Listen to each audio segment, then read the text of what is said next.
Welcome, I'm Antonina Antoshin, and you're watching Head to Head with UATV. The U.S. federal budget for 2018 has been adopted and signed by President Trump.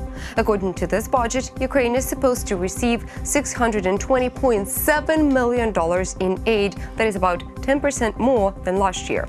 Finances will be used for military, financial, and technical support of Ukraine. We appreciate the allocation of these additional resources for defense and reforms in Ukraine, but it is also very important that this is a clear signal from our strategic partner, both for us and for our opponents. That was written on the Facebook page of Valery Chali, ambassador of Ukraine to the United States. What does this strategic partnership mean for Ukraine? To discuss this, we're joined in the studio today by Mykola Bielieskov. He is the Deputy Director of the Institute of World Policy. Hello, and thank you for joining us. My greetings.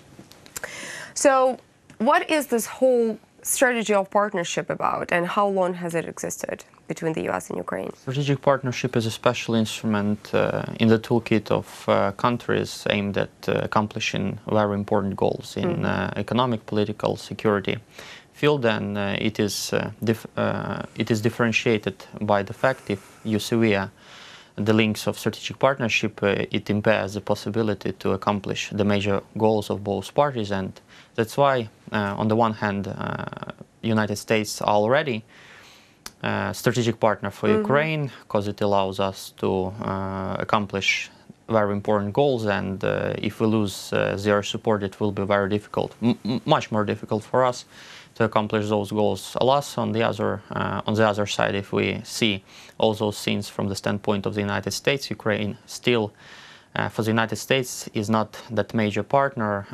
The severance of links between us which means inability of the United States to accomplish those goals. So, on the one hand, His Excellency Ambassador Chali is 100% right that we are already in strategic partnership. United States are already a strategic partner for Ukraine. But on the other hand, it's still a major goal to balance somehow this discrepancy of the perception between Ukraine and the United States.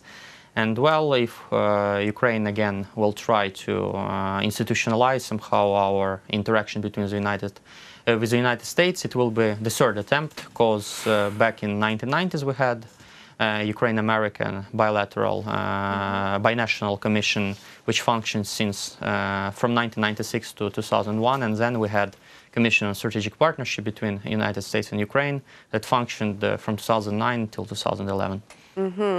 And this partnership, this strategic partnership deal, when did that begin? Again, this year we will have 10th anniversary of the Charter of Strategic Partnership. Technically, we are more than 10 years as strategic partners. Has this strategic partnership somehow changed over the course of the events that took place and are still taking place, but started in 2014?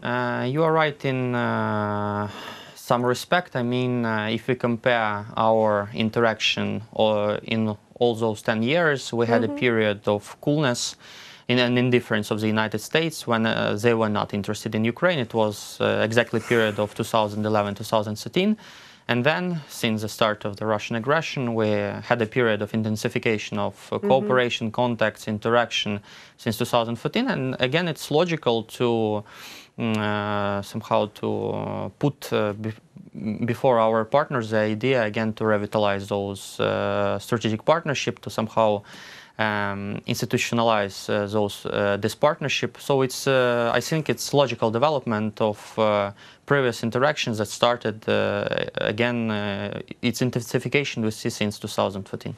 Right. The fact itself that the relations between the U.S. and the Ukraine started to intensify starting in 2014, could this also be the explanation that it is, could there also be such an explanation that this is a message to the whole world and also to the aggressor country, which Russia is? Yes, that's true that those financial support, this technical support, military support that is allocated, given to Ukraine by the United States is a clear signal. And as far as I know, for instance, the thinking of our military. They think it's one of the major components of the so-called strategic deterrence to confront Russia and to stop their aggression. The fact that United States is continuing with its support, but taking back this psychological, political consideration from the pure military point of view, for instance, those assistance that is given, again, we have to be honest, it's only of secondary importance, despite the fact that, again, it's important from the political and strategic point of view, but major spending is borne by Ukrainians themselves. So that's a fact. Okay, but still, speaking about the financial and military aid we got from the U.S., I have some numbers here, and it says that overall it is $620.7 million. Out of that sum, we have $420.7 million as a financial help, and then the Pentagon allocated $200 million in military and technical assistance. In general, if we speak about it, is it a big sum of money?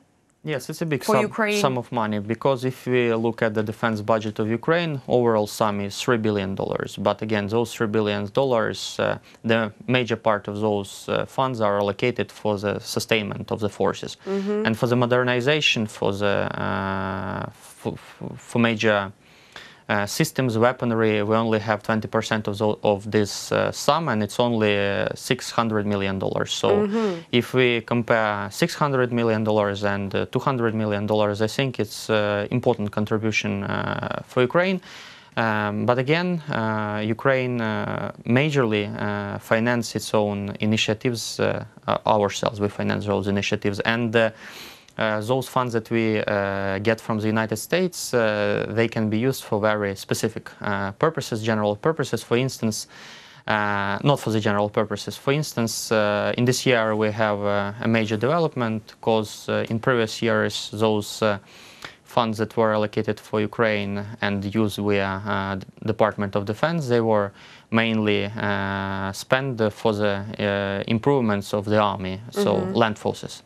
And now we have some changes, because now United States is also interested in bolstering Ukrainian defense in maritime field and in airfield. So it's a kind of milestone, and the change in their thinking that given the fact that there are major improvements in the armed forces, and now Ukraine army and land component is in much better shape, though it bears the main burden of confronting Russia. Now we can switch to improvements in other also important fields like maritime and air security.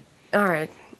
Moving to a different subject, the current expulsion of the Russian diplomats that is happening all over the world, and U.S. also takes part in this, well, in this procedure. Do you think, like, how can we evaluate this? Is this a one-voice policy for the whole world to know, or is this just a message to Russia?